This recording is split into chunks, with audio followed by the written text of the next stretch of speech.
La déclaration des devoirs et des droits du journaliste, appelée Charte de Munich, énonce ainsi les deux premiers devoirs du journaliste. 1. Respecter la vérité, quelles qu'en puissent être les conséquences pour lui-même, et ce, en raison du droit que le public a de connaître la vérité. 2.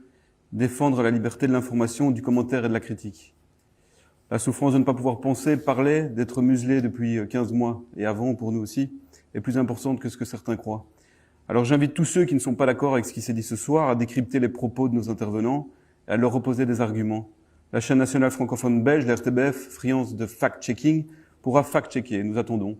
Bonjour les amis, j'ai le grand plaisir aujourd'hui d'accueillir sur mes canaux Alexandre Pénas. Bonjour Alexandre. Bonjour Emma.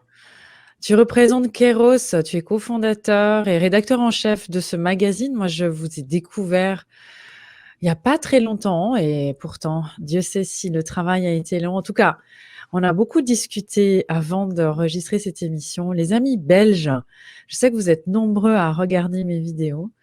Eh bien, je suis heureuse parce qu'on n'entend pas beaucoup parler des journalistes belges. Bon, je te rassure, Alexandre, en Suisse, c'est pareil, hein. On vit la même chose. Et ce que j'ai trouvé hallucinant sur ta chaîne, les amis, allez tout de suite vous abonner à Kairos si ce n'est pas déjà fait. Eh bien, c'est qu'Alexandre, il a été dans les conférences de presse. Il va vous expliquer ce qui s'est passé, vraiment, parce que l'objet de cette vidéo, c'était de parler de la censure que tu as vécue en tant que journaliste. Eh bien, tu as posé les questions que tout le monde rêvait de poser dans les conférences de presse, y compris en Suisse. Moi, je représente la Suisse. C'est vrai que je discute avec beaucoup de Français aussi. En Suisse, les journalistes, tu le sais, devaient poser leurs questions 24 heures à l'avance. Tu m'as dit, c'est terrible, ça fait presque rire à la fin qu'en Belgique, il n'y avait même pas besoin de poser les questions à l'avance, puisque de toute façon, il y avait une telle omerta sur ce qui se passait que finalement, tout le monde marchait bien au pas. Alors, je vous invite, les amis, regardez déjà un petit zapping des questions d'Alexandre dans les conférences de presse depuis le mois d'avril. Ça fait plus de 7 mois que je suis interdit de conférence de presse suite à ma question du 15 avril. Vous venez d'introduire dans cette salle de presse la question biaisée politiquement.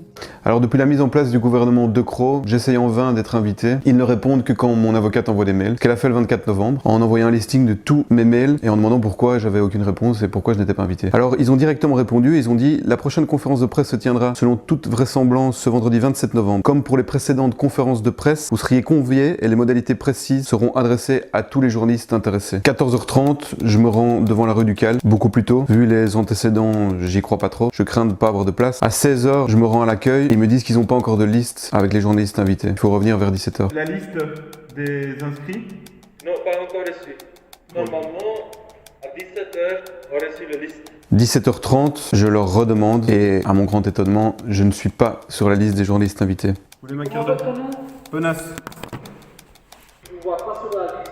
Je me rends compte que les journalistes à l'extérieur ont pourtant reçu un SMS de confirmation, leur stipulant l'heure, le lieu et le fait qu'ils étaient invités. 17h45, des échanges vont s'engager entre mon avocate, l'avocat de l'État, où elle demande les raisons de mon absence. 17h50, moi-même, j'envoie un SMS à la responsable de com de Croo. Et là, ils se retrouvent devant leur contradiction. Parce que j'ai reçu une invitation le 24 novembre, j'ai la preuve que je ne suis pas sur la liste, j'ai une photo du SMS reçu par un journaliste, comme quoi il est invité, SMS que je n'ai pas reçu moi-même. Et donc à 18h12, je reçois une confirmation comme quoi je suis invité à la conférence de presse. Il faut que je rappelle quand même que je suis journaliste accrédité, donc j'ai ma carte de presse et que cette carte de presse me permet de rentrer à une conférence de presse, mais que j'ai besoin, dans ce cas-ci, d'une avocate pour me permettre d'assister aux conférences de presse du gouvernement. 18h50, je suis à l'accueil, je monte ma carte de presse et donc comme par magie, je suis dans la liste des invités. La responsable d'Alexandre De Croo du service de communication est à l'entrée et me stipule directement qu'il est interdit de filmer, alors qu'avant, c'était tout à fait autorisé. Alors il faut préciser ici que ça veut dire que les seuls propriétaires des images, c'est le gouvernement. 19h, la conférence de presse débute.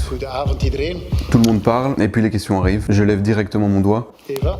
Ja, u zegt dat Ja. in een aantal buurlanden is het wel. Bonsoir, Oui. Alexandre Penas du journal Kairos. Pardon, je viendrai vers vous plus tard, monsieur, oui. Que cela. Oui. Bonsoir, je demande la parole depuis longtemps. Oui, je viens vers vous, monsieur, pas de problème. Bonsoir. Oui, je viens là et puis dernière question et puis toute dernière question. Il est clair qu'à ce moment-là, Alexandre De Croo ne veut pas que je parle. J'arrive finalement à poser ma question en dernier. Oui, allez-y, monsieur. Et à ce moment-là, la régie lance volontairement le générique de fin. Alexandre Penas du journal Kairos et du site Kairos Presse. Des dizaines de milliers de chômeurs, une augmentation massive de suicides, des violences familiales exacerbées, des personnes mises à la rue, un décrochage scolaire massif, divorce, alcoolisme, violence sociale, croissance des cas psychiatriques. Monsieur, c'est quoi votre question? Posez votre question. Je la pose. Perte de repères chez les jeunes, notamment totalement incapables de se projeter dans l'avenir, étudiants du supérieur privés devant des écrans toute la journée. Brutalement, je suis interrompu. Ok, merci beaucoup. Dank u wel. Ok, dank u wel. Merci. Donc il s'agit clairement d'une censure d'État, d'une entrave à la liberté de la presse qui montre que tout discours divergent ne peut pas être entendu publiquement. Les amis, je vous invite vraiment, regardez dans le descriptif de cette vidéo, vous allez retrouver Alexandre Pénasse de Kairos. Et vous pouvez tout de suite vous abonner à sa chaîne YouTube et surtout soutenir, parce que c'est vrai, tu n'as pas les financements et les millions qu'ont les médias de masse Non, on est... pour survivre. Il faut soutenir Alexandre et son média magnifique. En tout cas, tout mon soutien. Merci. À bientôt. Ciao. Ciao.